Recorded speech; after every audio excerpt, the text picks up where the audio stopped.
Hello and welcome to another episode of Media Dialogues with Storyboard18.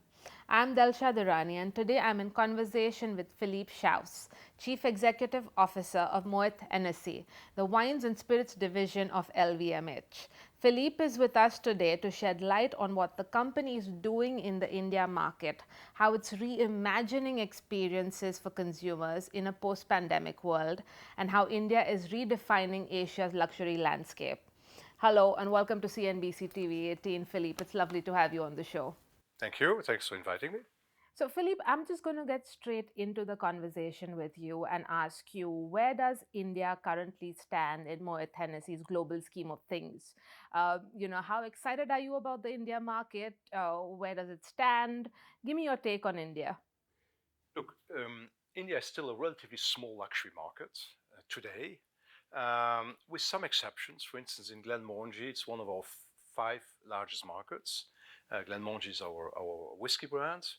On the other categories, I think it is a market in which, as there is a growth in wealth, people are progressively elevating their needs into living, transportation, travel, food, and as they go up this hierarchy of desires, they will come ultimately into enjoying high quality wines and spirits. Mm-hmm. And so I think we have a nice development period in front of us, and that's why we are investing in this market.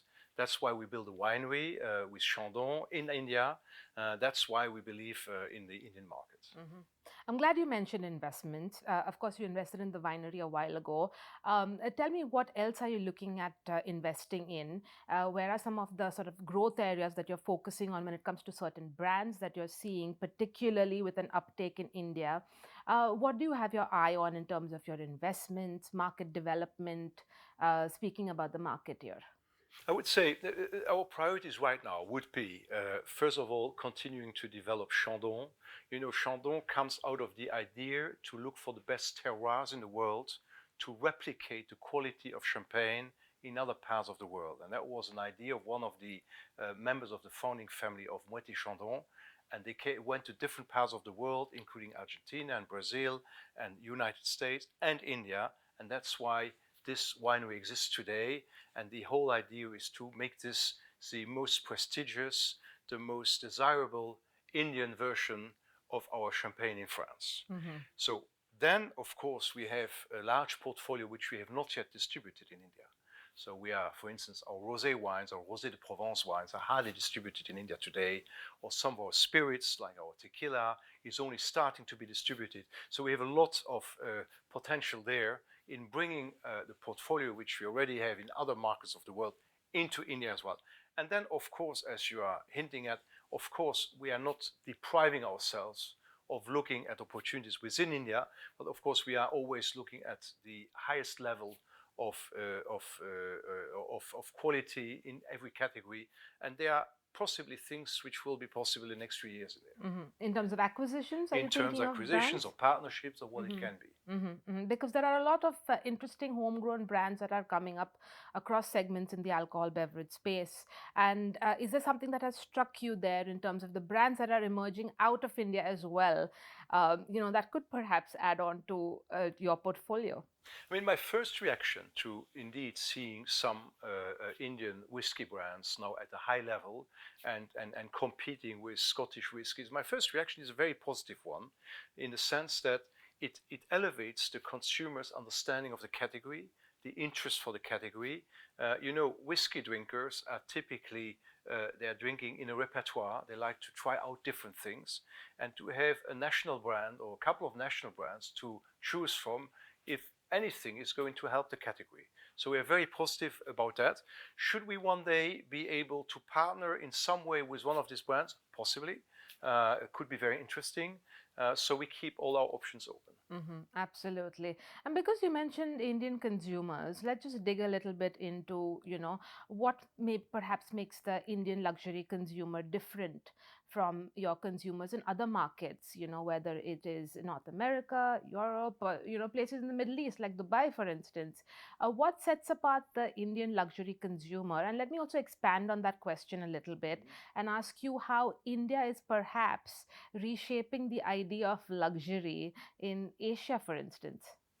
So I think there are a few characteristics of the Indian luxury consumer. The first one is that India has a very strong luxury culture of its own, particularly in the fashion world, with the traditional dresses, of which there are today very modern versions and developments and all that. So Indians come with a own tradition and culture of luxury based on incredible craftsmanship throughout the country. I mean, I'm talking about fashion. I could also have mentioned jewelry and so on. So that makes it quite different. Secondly, what we see is Indians acquiring luxury while in India from foreign brands, but even more so, there are Indians traveling abroad and shopping abroad. We recently opened at Harrods in London.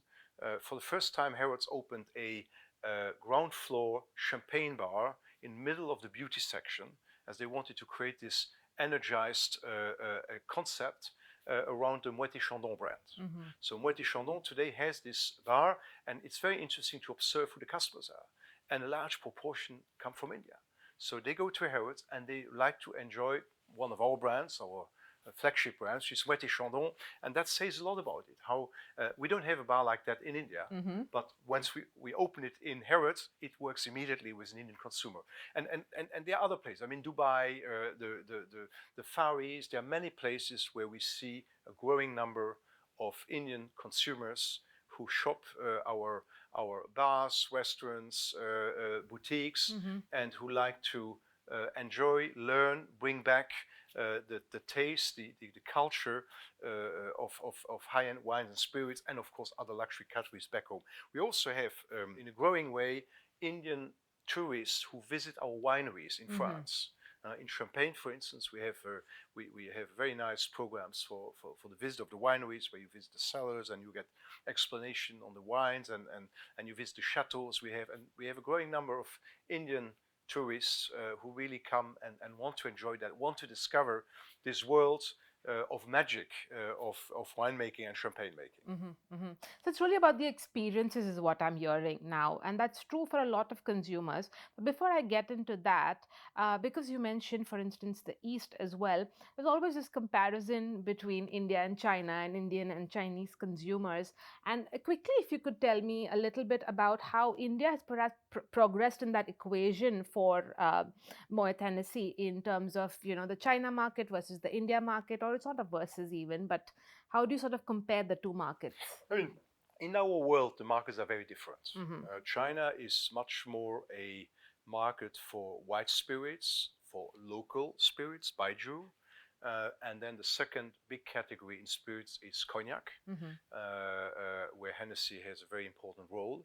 And then it's to a lesser degree a red wine market.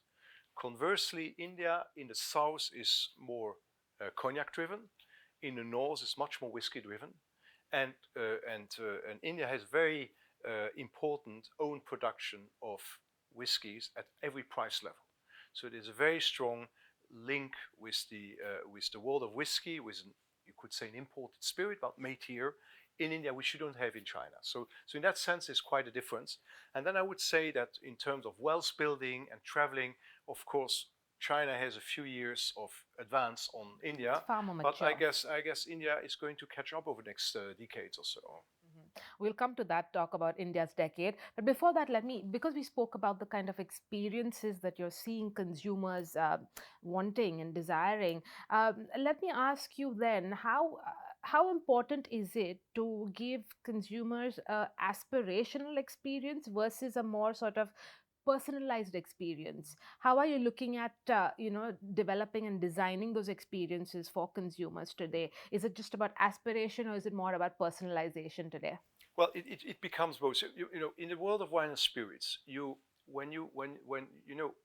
you go in a restaurant and you have a chef who comes and explains you the menu before you are being served the food, you will enjoy it better because you know what you know An something about wine. appreciation, You an appreciate it better. yes. The same happens on wines and spirits. If I serve you today a glass of Krug champagne, and I explain you how the assemblage is working, how we use wines which are 5, 10, 15, 20 years old sometimes, to bring them together in a very specific way to create this incredible champagne you are going to try, you will have a different experience. So being able to do that, being able to show the vineyards, explain the vineyards, being able to show the winery, all that will add to your comprehension of what you are drinking, to the sophistication of the experience.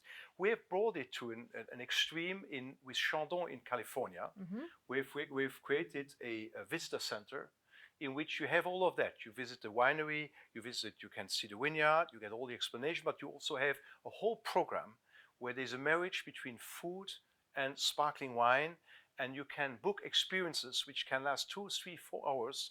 You are in the green, you are in the nature, you have a wonderful view, you have the vineyard around you, you get all this great food brought to you. The whole ambience has been designed with the music and the furniture and all that to make it a 360-degree experience, up to the point that people who leave say, "Oh, can I take this share? Can I buy this? Can I buy when I come? Can I come back?" Because it goes, it goes beyond experience into a true lifestyle, and a lifestyle which you would like to take with you back home. Keep a piece of that with you. Yes. Forever. Forever. So you mentioned a lot of the offline experiences, right? Let's talk a little bit about online now, especially with the advances that we're seeing in technologies like AI. Tell me, how are you sort of deploying these new technologies in any of your brands to either better target consumers, create better experiences, sort of a phygital experience is what everyone's talking right now. Is that something that, your brands, a lot of them legacy brands, how are you thinking about that? How are you thinking about the phygital experience? I could intervene in topics like supply chain, or if you talk, for instance, the management of a distillery where you manage complex stocks of inventory and assemblage and all that. These are topics where AI could play a role. But when it really comes to the actual experience, we're still in handcrafting. We have still a winemaker who will explain you how he created this particular wine.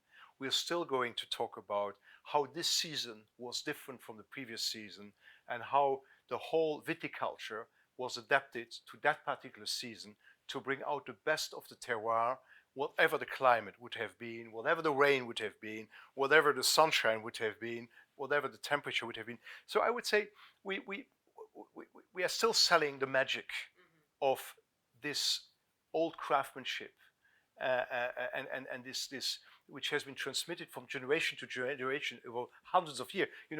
Renard, our champagne brand, is almost 300 years old. And this has been transmitted from generation to generation and will be transmitted in the future. So in that sense, we are very much relying on that and using AI more in backup functions, in industrial functions, or sometimes now when it's generative AI to better formulate texts or things like that. But it's still very much based on tradition and on history. Absolutely. But just zoom out a little bit, and not as the CEO of Moët Hennessy, but just as a corporate leader. What's your quick take on all this sort of this doom and gloom talk around AI, jobs, of course? What's your take on it? First of all, AI is happening.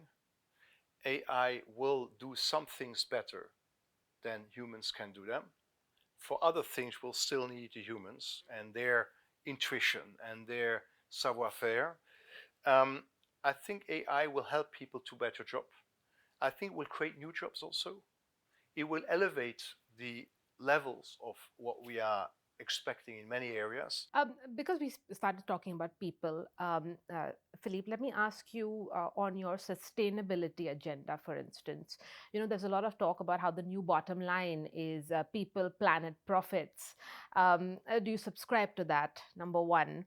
And when it comes to a company, a corporate entity having a purpose, how do you then, join the dots between purpose and profits so everyone's happy? So let me start with an example of what we concretely do. we have this winery of Chandon, not very far from here in the north of the city. That winery has in recent years completely exited herbicides. We are now deriving 60% of our electricity through solar power. We have just built a new facility to clean our water so that it can be reutilized. So we have really massively invested in sustainability. And that's true around the world. We have a program, a worldwide program called Living Together, Living Soils, Living Together. So we have decided to focus on soils, because soils is what we inherited from previous generations. Soils is what we will transmit to future generations. And soils is something which is poorly understood today. And you know, in one spoon of soil, of a healthy soil, there are as many microorganisms than the entire population of the planet. So it's very, very rich. And so we are working on that, and we have programs. We have, for instance, we have launched a conference which took place the first time 2 years ago, called the Living Soils Global Conference.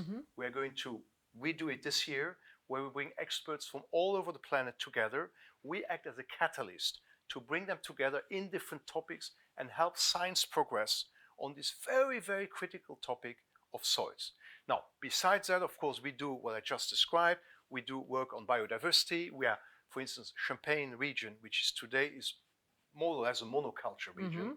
We are right now planting hedges again, planting trees, so we get more biodiversity, that we get more carbon capture in the vineyards. So all of that is happening.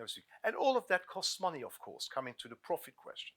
But I think, and you talk about profit and people. First of all, people. Why do we do this? We do it because we think it's the right thing to do. And we do it because our people request it. Our teams want that. You do not hire a young graduate anymore who doesn't ask you what you are doing on the sustainability side. And the fact that you have a credible program, that you do things which have a certain importance, makes you an attractive employer to them. Because they don't want to work for someone or for a company which doesn't live to its social responsibilities. So it's completely consistent with the people agenda. I would even say it's the biggest supporter today of our people agenda. And then profit. Yes, it is expensive. I mean, we invest upwards to 100 million euros per year in sustainability measures. Now, we have to earn that money. We have to generate that income and still deliver the right profit to our shareholders. So it means we have to manage our companies in a way which makes that possible. But again, we don't have a choice. This is absolutely necessary. It's our responsibility. It's important for our people. It's also increasingly important for our shareholders who are asking us to progress on these topics. So it is just a new parameter of the way of doing business today. And I would say, in a way, it's in continuity to what our ancestors did, who created these maisons 200 years ago, 300 years ago, and who did transmit them from generation to generation. Well, if you want to transmit something, the first thing you have to make sure is that it's sustainable. Otherwise, you are going to transmit something which will not work anymore. And so, in a way, what I'm doing today with my teams is in perfect continuity to what we have learned from our forefathers and what we want to transmit to the next generations of employees, leaders, shareholders of Moët Hennessy and of LVMH at large. You have to give them a legacy worth keeping and fostering. Absolutely. Okay, let me just zoom out, Philippe, now and ask you. Of course, you know, we've heard all the conversations that happened, for instance, at Davos recently. You know, what is your outlook? What's your business outlook going into now? We're already in 2024, but what is your outlook despite the economic challenges and headwinds? How are you seeing everything work out? Well, I have to look at it from the internal side and then, of course, from the external side. If I look at it from the internal side, our brands are healthier than ever. Our liquids are, we believe, the best in the markets, or at least among the best in the market. We also have some competitors who do a pretty good job there. So we have a wonderful product base, a wonderful brand base. We have been very innovative the last years. So on that side, we believe we have a very healthy starting point. Then, of course, we are living in a world which is, of course, going through phases of inflation, higher interest rates, geopolitical problems in some parts of the world, and for which we have no way to predict in which direction they will go. And so, to me, the question is not about predicting or having a crystal ball. The question is, how do you build an organization which has the agility to adapt fast to a changing environment?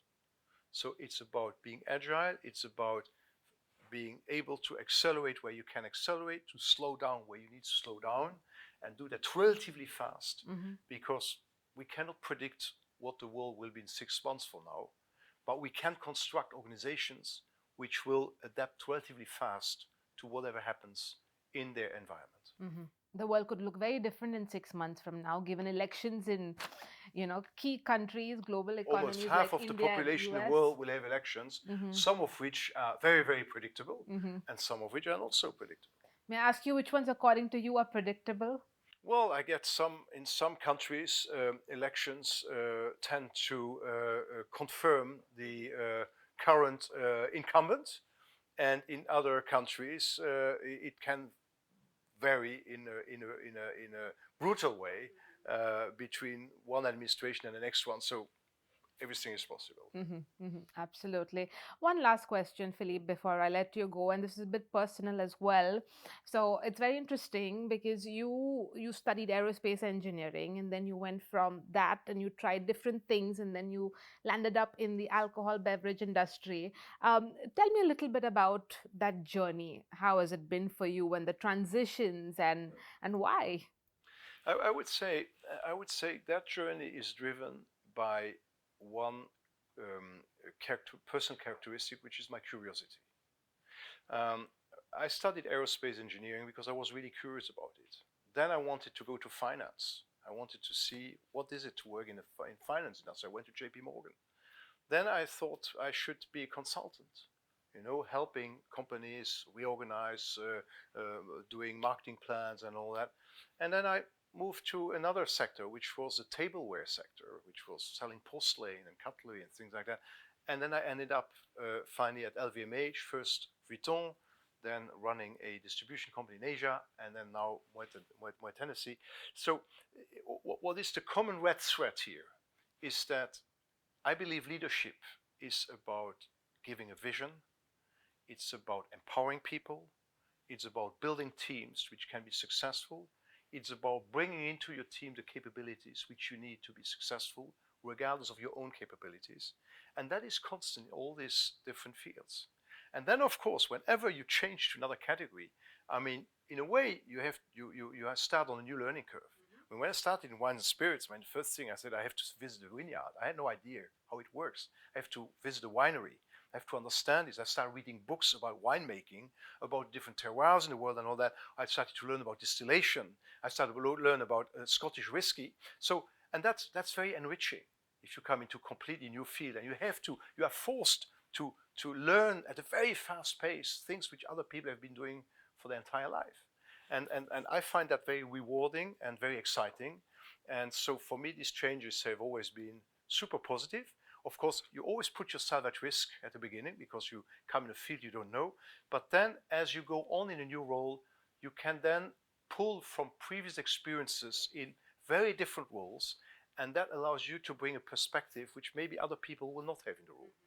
I try in my team to have a good mix of people who have been in this category for most of their career, and then also people who come from a different career and who will bring the same fresh view than I have brought when I came in here. Absolutely. That perspective is very important. Well, thank you so much for your time, Philippe. It was lovely chatting with you. Thank you. My pleasure. You.